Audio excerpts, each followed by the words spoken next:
स्वस्थ रहें। देखिए, ये जाति का सवाल कोई नया नहीं है। जाति का सवाल बहुत पुराना है। मैं उन बातों में नहीं जाना चाहता हूं।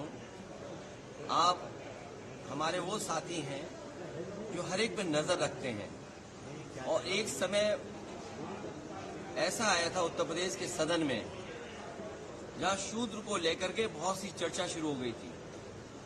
और मुझे याद है कि मैं जब मंदिर के दर्शन करने गया तो कुछ ऐसी ताकतें हैं समाज में, वो नहीं चाहते थे कि मैं हवन पूजन करूं। मैं आपसे कहूंगा साथियों कि वो जानने की कोशिश आप करना कि वो कौन सी ताकतें हैं समाज की जो किसी को पूजा पाठ के लिए, हवन के लिए उस समय रोक रही थी। और वो दिन मैं भूल नहीं सकता हूं जिस दिन मुख्यमंत्री आवास को गंगा जल से धोया गया था। मुझे कोई आज समझा दे, कोई जागरूक समझदार इंसान मुझे ये समझा दे कि किसी मुख्यमंत्री के घर को गंगा जल से कैसे साफ किया जा सकता है। मैंने लोकसभा के चुनाव में मैनपुरी में देखा कि बहुत सारे लोगों ने प्रतिमा को धोया था। अगर ये सब बातें मैं भूल जाऊं एक बार को, लेकिन उसके बाद मैं कन्नौज में उस मंदिर में गया था जिस मंदिर में जाकर के पहली बार मैं चुनाव जीता था, और मेरे वहां आने के बाद मंदिर धोया गया था। सोचिए, आप कल्पना कर सकते हो, जब आप चंद्रमा में जाना चाहते हैं, इलेक्ट्रॉन्स की बात कर रहे हो, डिजिटल इंडिया की बात हो रही हो, विश्व गुरु, अमृतकाल, विकसित भारत, और आप गंगा जल से धोएंगे मंदिर को। सवाल अगर ये हट जाए एक बार को, और जो सदन का सवाल है, क्या बीजेपी, कांग्रेस पार्टी के नेता या किसी भी व्यक्ति की जात पूछ सकती है?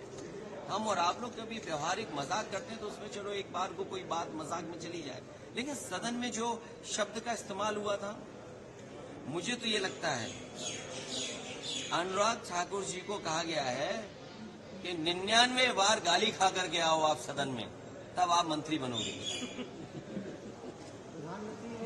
और जाति का सवाल जिसको जानना है, बाबा साहब भीमराव अम्बेडकर जी की किताब एनिमिलेशन ऑफ कास्ट जरूर पढ़नी चाहिए। अगर कोई इस सदन में, और जिस विचारधारा से हम लोग जुड़े हैं, नेताजी जुड़े रहे, डॉक्टर राममनोहर लोहिया जी की विचारधारा को लेकर के जा रहे हैं, उन्होंने जाति तोड़ो की बात कही थी। इनके पास अगर कोई व्यवस्था हो जिससे जाति तोड़ी जा सके, बीजेपी के लोग बताएं कि जाति तोड़ो आंदोलन जो डॉक्टर राममनोहर लोहिया जी ने चलाया था और समाज में एक परिवर्तन लाने की कोशिश की थी, क्या जाति तोड़ो आंदोलन का उनके पास कोई दूसरा है विकल्प? और फिर जिसको जाति को लेकर के शिकायत और दिक्कत और परेशानी हो, उसे आज ही किताब खरीद लेनी चाहिए मंडल कमीशन की, और उसकी प्रस्तावना पढ़नी चाहिए। और प्रस्तावना के साथ साथ हमारे संविधान की प्रस्तावना भी पढ़नी चाहिए, जिसमें सोशलिस्ट कंट्री की बात कही है, जिसमें गैर बराबरी खत्म करने का रास्ता दिखाया गया है। और जाति के आधार पर ही आपको आरक्षण क्यों दिया है? आरक्षण इसीलिए दिया कि हम जाति के आधार पर हम गरीब हैं। तो अगर ये मांग हो रही है कि जाति जनगणना हो तो कोई गलत नहीं है।